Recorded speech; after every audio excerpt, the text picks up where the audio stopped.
100 కోట్ల సహాయం అదాని నుండి రేవంత్ ఎందుకు తీసుకున్నాడో ప్రజలకు చెప్పాలి. రేవంత్ రెడ్డిని రాహుల్ గాంధీని డిమాండ్ చేస్తున్నా అదాని మీద ఎలాంటి ఆధారాలతో సాక్ష్యాలతో ప్రధాని మోడీ జేపీని వేయాలో దేశ ప్రజల ముందు చెప్పాలి.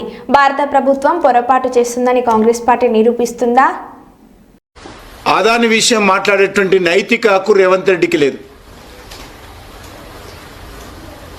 ఆయన నేరుగా 100 కోట్ల రూపాయలు అదాని కంపెనీ సిఎస్ఆర్ నుంచి తీసుకుని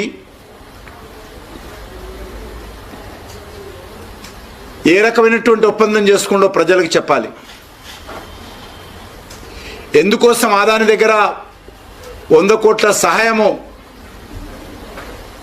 అడిగాడో, ఎందుకు ఇస్తామన్నారో, ఎందుకు ఫోటోలు కలిసి దిగారో ప్రజలకు చెప్పాల్సినటువంటి అవసరం ఉంది.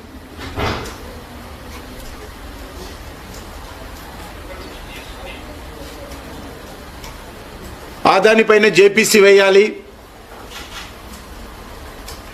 మోడీ గారు అదాని రక్షిస్తున్నాడు. నేను కాంగ్రెస్ పార్టీని సవాల్ చేస్తా ఉన్నాను.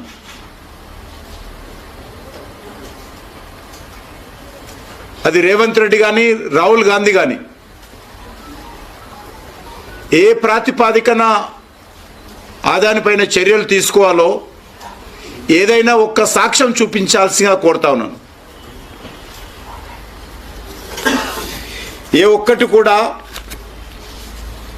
ఈరోజు మన దేశం యొక్క మీడియా ముందు కానీ, మన దేశంలో ఉన్నటువంటి న్యాయస్థానాల ముందు కానీ, దేశ ప్రజల ముందు కానీ ఏ ఒక్క ఆధారాలు చూపించకుండా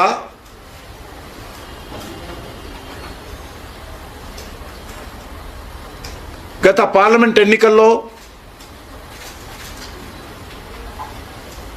ఇటీవల జరిగినటువంటి ఎన్నికల్లో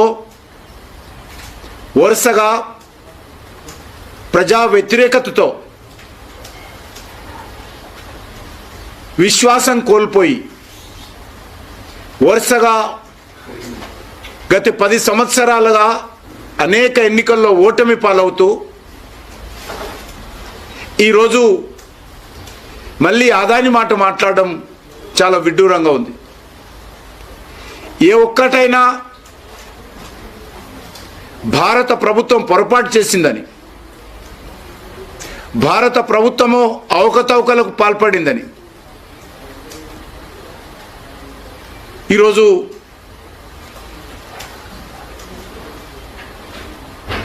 కాంగ్రెస్ పార్టీ నిరూపిస్తుందని అడుగుతా ఉన్నాను. ఏ ఒక్క మాట మీద నిలబడే సత్తా లేక,